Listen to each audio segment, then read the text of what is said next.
Namaste, you're on the Nation at 5 and coming to you with from a very busy and buzzing newsroom right behind me here at CNN News 18. Ladies and gentlemen, there's plenty that is happening all around. But we're going to start with this entire wedge that's now being driven deep between Pakistan and Afghanistan. All this ceasefire has gone for a toss. The moment the drone strike happened in Kabul with Ayman al-Zawahiri taken out and that Pak airspace was given for it, the Taliban are upset.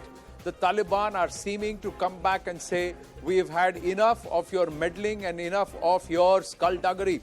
In this case, right now, we have news just coming through where the Tehreek E Taliban, Pakistan, have now turned around and pushed a huge offensive against the Pak forces.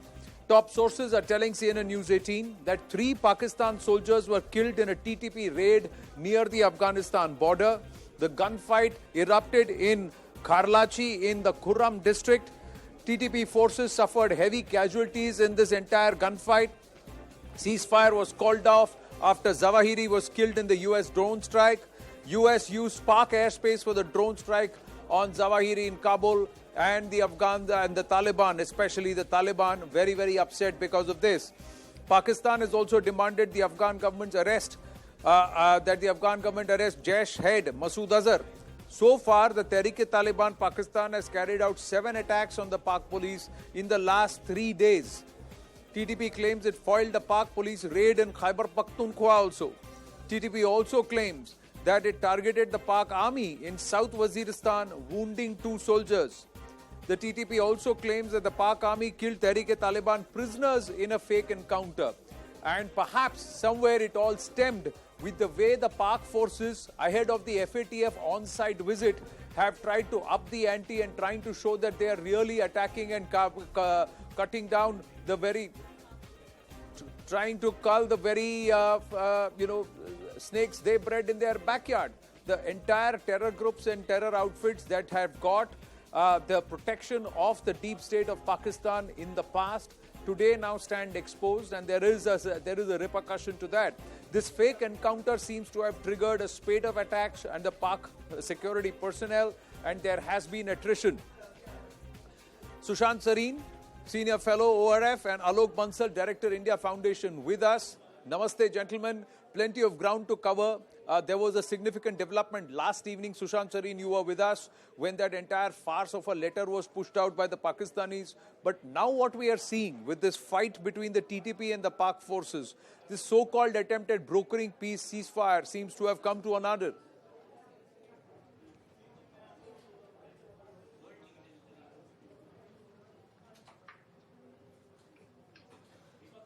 Sushantji, can you hear me? Yeah. Yes, I can. Your response to this, these developments along the Pak-Afghan border with the TTP strikes? Anand, nothing really surprising about what is happening. In fact, this is something which has been happening over a period of time.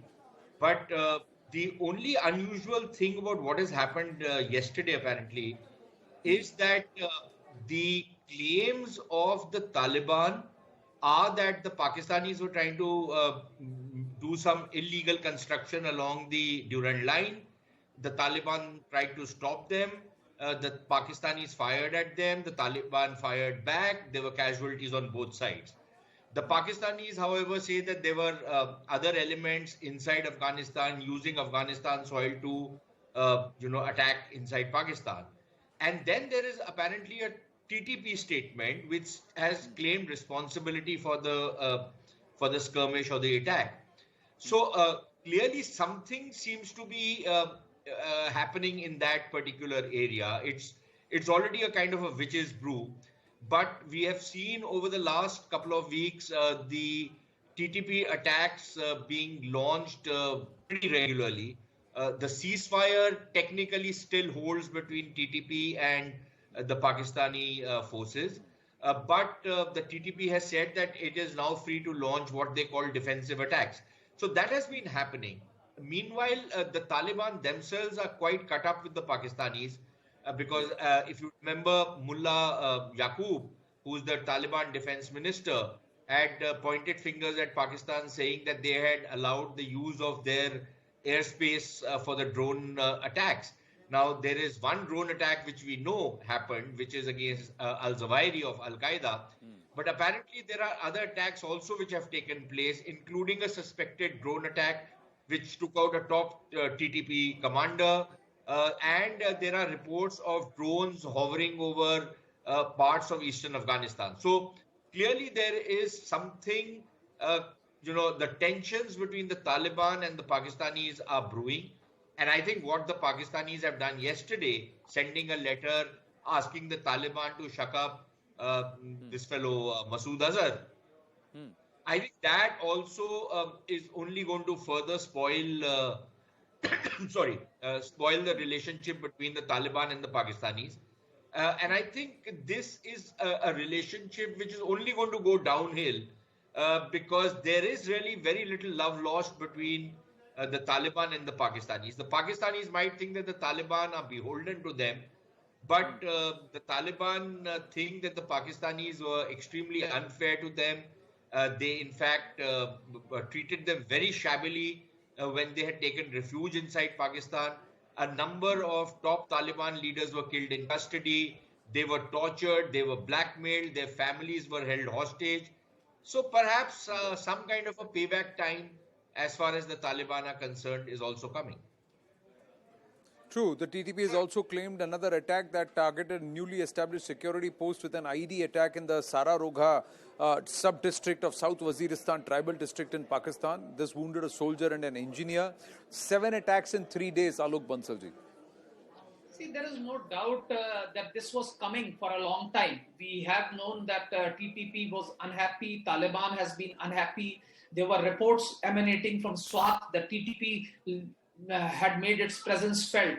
And this sort of a conflict was to come at a time when Pakistan Army or Pakistan security forces are overstretched because of floods. Pakistan's economy is in a dire state, and FATF team was visiting Pakistan.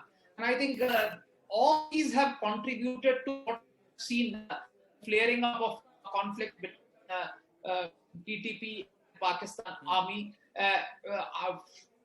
For Pakistan, they have tried to mask it. I think the media reports have not very clearly said TTP. They have said non-state actors. As some places they have said militants, but without mentioning them. But it is obviously known that if somebody is fighting in Waziristan or somebody is fighting in erstwhile FATA, and if they are fighting against the Pakistan Army, it is certainly not PTM, it is actually the TTP which has been fighting. And this has been going on. So this actually shows that the Pakistani government, to my mind, is crumbling to a very great extent because firstly, there are political tensions within Pakistan.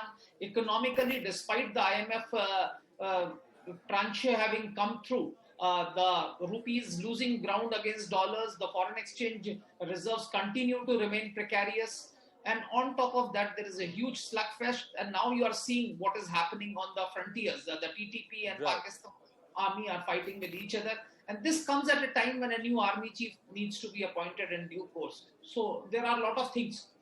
Maybe General Bajwa is trying to create that sort of an environment to get an extension. That could also be a feasibility that we have to look at.